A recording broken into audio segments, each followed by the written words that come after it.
Ah, hello there. Hello once again. It's me, Dr. Cyneric. Now, how are you feeling? My favorite patient of all.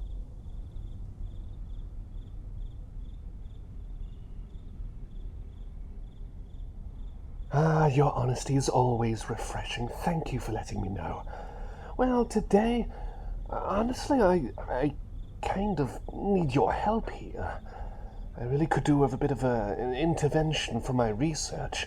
You see, I've been working on some papers, a bit of writing, some research, in a sense, and I'm trying to collect them from my patients.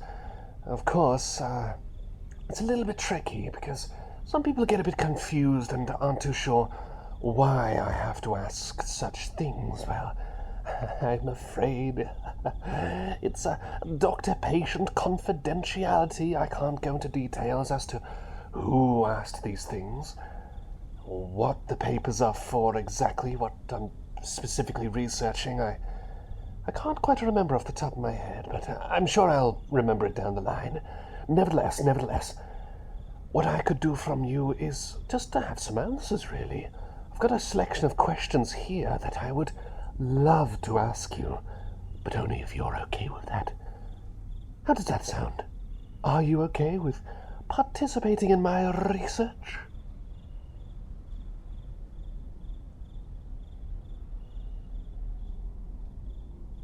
Ah, most excellent indeed. Thank you. By the way, please mind my strange choice of locations as to where to take you for the questioning, of course. I probably should have taken you somewhere indoors, so don't mind if there's anyone walking by giving strange glances and whatnot. I'll be sure to shoo them away and give them an appropriate explanation. I'm sure they will understand. But I digress. Let's start with question 1. Now, on a weekly basis, how often do you eat Turkish Delight? Both the gooey kind, the gooey jelly kind, the kind with pistachio nuts inside as well, the pieces that are flaky and have pistachio at the bottom, almost covered in drizzly syrup. Quite tasty, but a bit too overwhelming for the senses, in my personal opinion. If you have, more than 1 or 2 pieces. Goes quite well with tea, though, or a glass of water to help counteract the excess of sugar. And I don't know about you, but I prefer the actual Turkish-made Turkish Delight. I myself am not too fond of the Turkish Delight that comes in packets in supermarkets. You know, the mass-produced ones. It just doesn't have enough flair, not enough interest. It's just, not as sweet or as rewarding. Sorry, I'm going on a tangent here. Anyway, how often do you eat Turkish Delight on a weekly basis? Now take your time with this one. Take all the time you need with answering.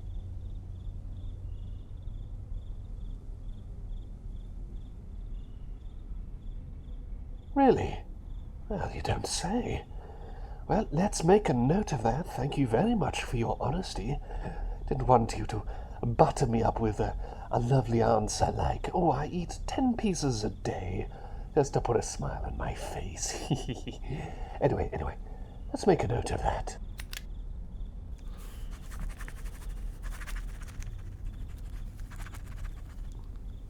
There we go.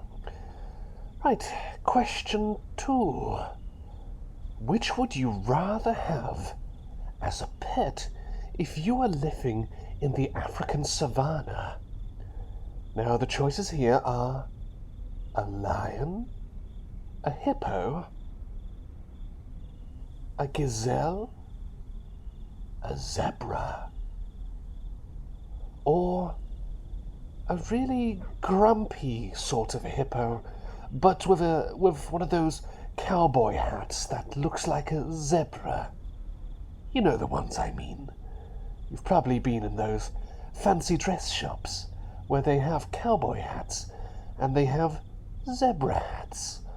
At least I think they're not made of zebras. They're just created to look like they were made of zebras. Can you believe that zebras are actually quite aggressive and strong as well? You wouldn't want to pick a fight with one of those. And it's also quite difficult to turn those into pets. You know, they are anything but like horses, even though they kind of look like them. Quite a lot, actually. Distant relatives, perhaps? Second cousins? I don't know. I've not really thought about it too much, but maybe perhaps I should, maybe... No, it's waste of time, I think. Waste of time to see if there's any correlation... sorry, I'm going on a rant again. So, which of these animals would you love as a pet if you were living in the African savannah?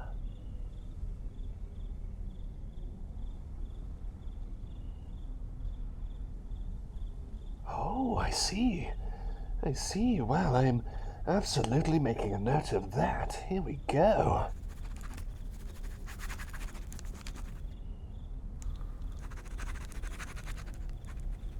Okay then, that's all sorted. Now, question 3. Which of these numbers gives you the most serotonin? In the sense that, if I was to tell you these numbers to your face, which of them is the most satisfying to hear? Everyone has a favorite number, after all. So let me read out a few of them.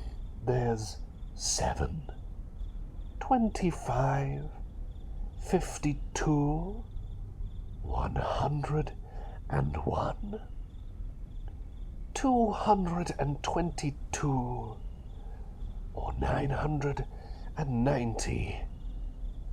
Which of these numbers gives you the most serotonin? Personally, I like the number 25. I think it's a nice number. It just makes me feel good when I see it, like, look, 25% off. Or, look, buy 25 of these Satsumas for the price of 20. It's just a nice number, you know. I like that number. Sorry, I really shouldn't be going on a tangent. I'm editorializing again. Anyway, please go on. Which of these numbers gives you the most serotonin, the most kind of feel-good juice all around the brain when you hear them?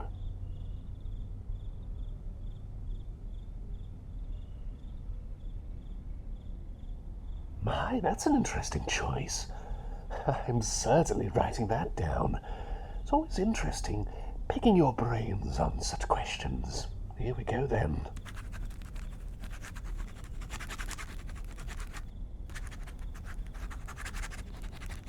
All right then, there we go. Now, on to the next question. Question 4, I believe. At least I think it is. Now, this one is a continuation of the third one, but it's still question 4. Now, which number do you think is the funniest?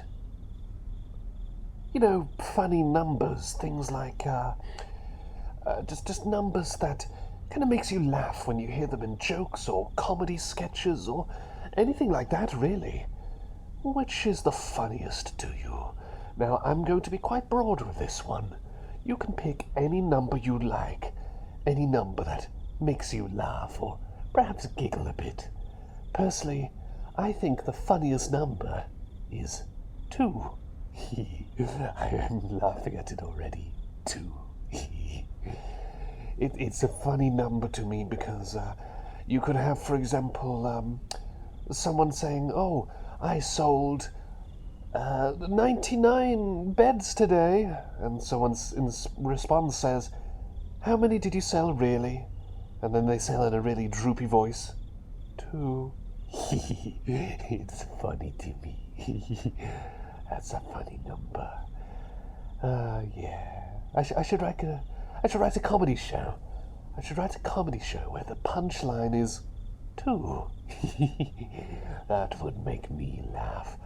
Sorry, I'm really dotty today, a bit more than usual.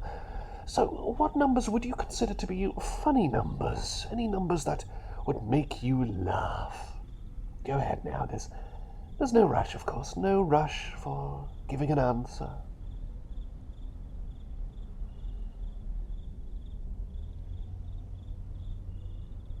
You don't say. My, I'm definitely making a note of this then. Let's write it all down. This is exciting, I must say. All right, here we go.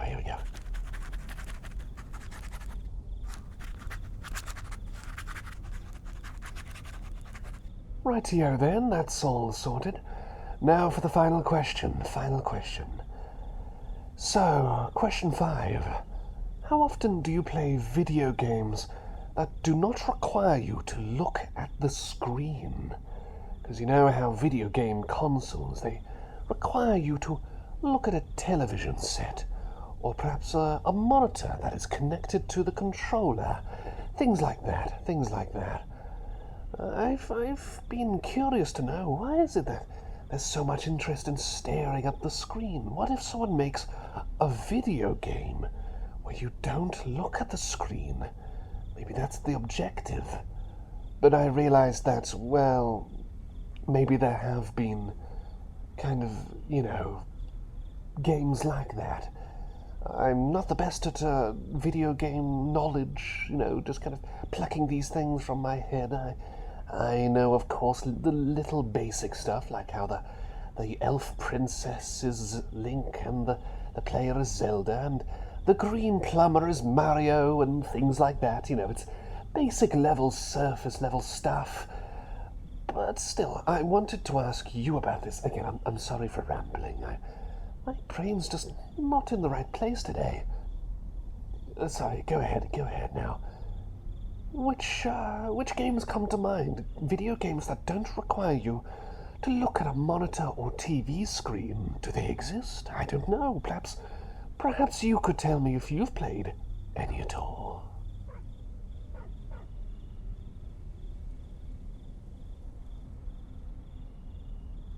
Why, that is most fascinating. Thank you for letting me know. This is going to be vital information for this research paper of mine, I must say. Let's write it down then.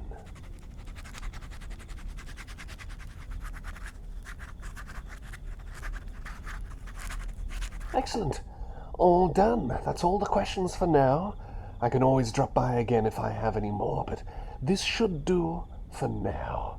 Thank you ever so much for your help, and, apologies for taking you here in this location, bed and all. I think we've got a few people that's walking by giving strange looks. It's okay.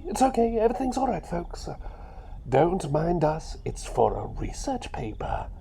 Don't mind the bed or the lovely patient inside it. It's all for research. Don't worry. Okay, I think they're all right now. I think they're dissipating.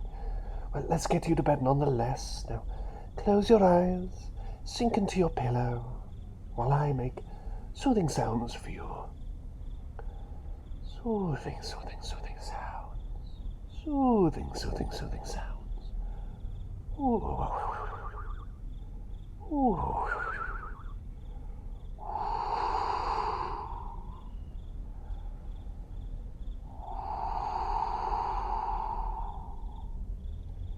I hope you have a wonderful rest, and I'll be checking in on you soon.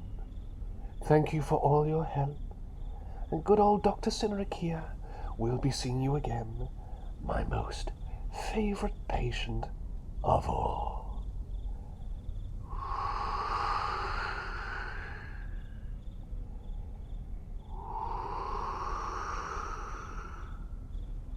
Sweetest of dreams now.